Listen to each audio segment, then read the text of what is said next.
షర్మిల గారు కాంగ్రెస్ అధ్యక్షురాలిగా ప్రమాణ స్వీకారం చేసిన అనంతరం జగన్మోహన్ రెడ్డి గారి మీద తీవ్రమైన పదజాలంతో విరుచుకుపడ్డారు.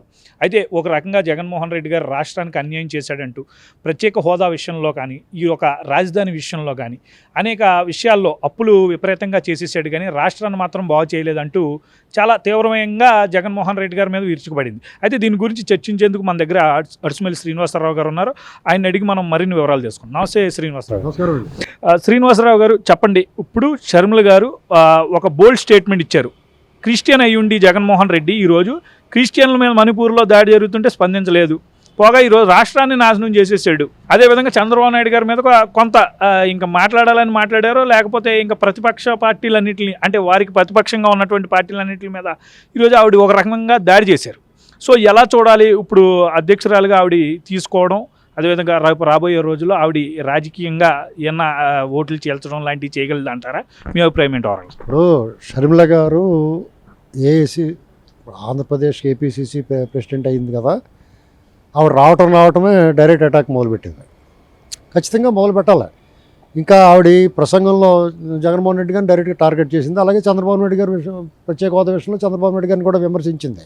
ఈ రాజధానుల విషయంలో కూడా నువ్వు ఒక రాజధాని కట్టలేకపోయి 3 రాజధానులు అక్కడ కడతావు కొంచెం గట్టిగానే డోస్ మాట్లాడింది. ఆయన గురించి నువ్వు క్రైస్తవుడై ఉండి మణిపూర్లో క్రైస్తవుల మీద అరాచకాలు జరుగుతుంటే నువ్వు స్పందించలేదన్నాడు. డెఫినెట్గా జగన్మోహన్ రెడ్డి గారు క్రైస్తవుడయ్యి స్పందించకపోవడం తప్పున్నారా అంటే తప్పున్నారంటాను నేను. అలాగే ఈ దేశం కూడా స్పందించాలి. ఇప్పుడు ఒక మతం అని కాదండి అనేది, ఒక మానవ హక్కుల హననం జరిగింది, మానవ వధ జరిగింది, ఆడబిడ్డలనే అత్యంత దుర్మార్గంగా వ్యవహరించారు. ఇది ఈ దేశం సిగ్గుతో తలవంచుకోవాల్సిన పరిస్థితి. అది దానికి ఈ దేశానికి ఎవరైతే నేతృత్వం వహిస్తున్నారో వాళ్ళు బాధ్యత వహించాలి.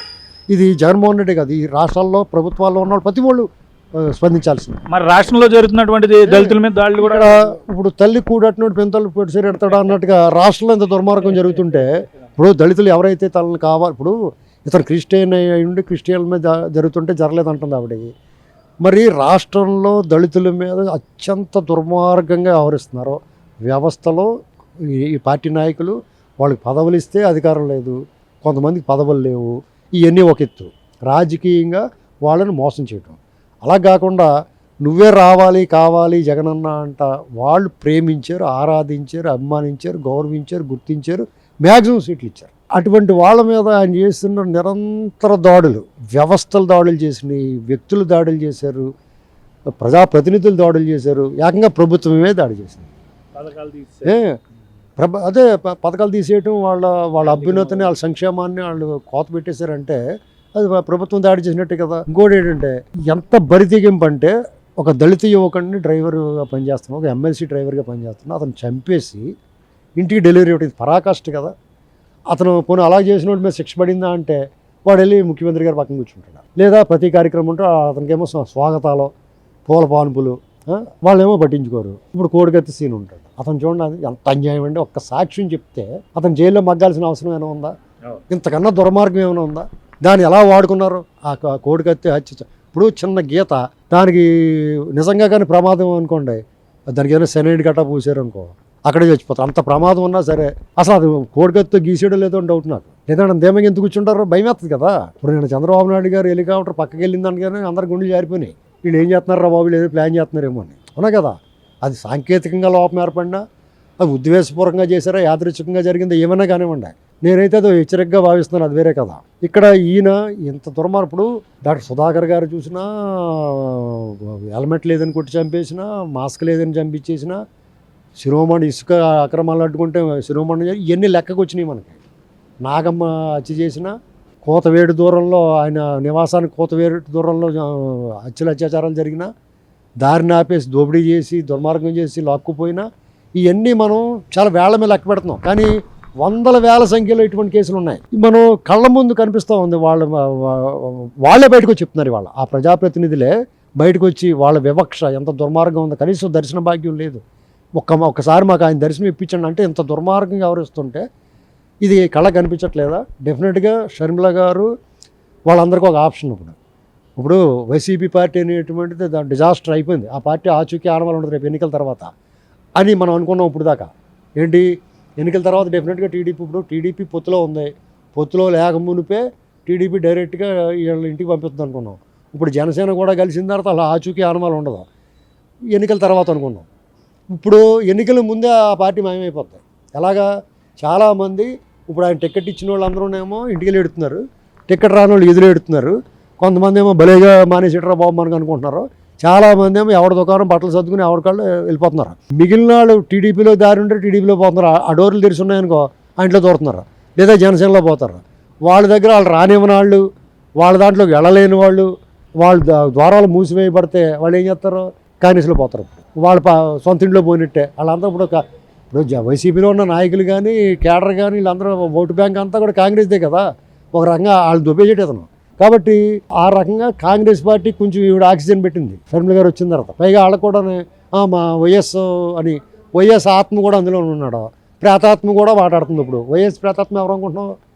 కొండల అరుణ్ కుమార్. వైఎస్ ఆత్మ అంటే ప్రేతాత్మ అంటే కనిపించదు, వైఎస్ ఆత్మ కనిపిస్తుంది మనకి. వైఎస్ ఆత్మ కేవీ రామచంద్ర గారు కనపడుతున్నాడు. మరి ఉండల అరుణ్ కుమార్ తెర వెనక నుంచి భోగవతం నడుపుతున్నాడు కాబట్టి అతను ప్రేతాత్మ అన్నాను అందుకునే. అతను వైఎస్ ప్రేతాత్మ ఉండవల్లి. కాబట్టి వాళ్ళందరూ కూడా ఇప్పుడు కాంగ్రెస్కి పరోక్షంగా సపోర్ట్ చేస్తున్నారు.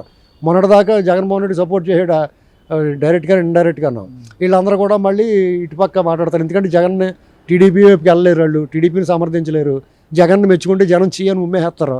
కాబట్టి వాళ్ళకి మళ్ళీ వేసేసారు, కొత్త ప్లాట్ఫారం చూసుకోవాలి. ఇప్పుడు ఇదే మాదిరి జగన్మోహన్ రెడ్డి గారి పార్టీలో ఉన్న మొత్తం అందరూ కూడా టీడీపీ కొంతమంది, జనసేన కొంతమంది, ఆ ఓటర్లు సానుభూతి పరులు, మిగిలిన వాళ్ళు పోయినోళ్ళు పోగా మిగిలిన మేజవాణి బృందం అంతా కాంగ్రెస్లో పోతుంది ఇప్పుడు. అయితే మరి ఇప్పుడు కాంగ్రెస్ పార్టీ ఓకే బలపడింది అనుకుంటున్నాం. ఈ ఎన్నికల్లో వారి ప్రభావం ఏ స్థాయిలో ఉండొచ్చు? ఇప్పుడు సడన్గా మొక్కేసినట్టు కాయగా అయింది కదా.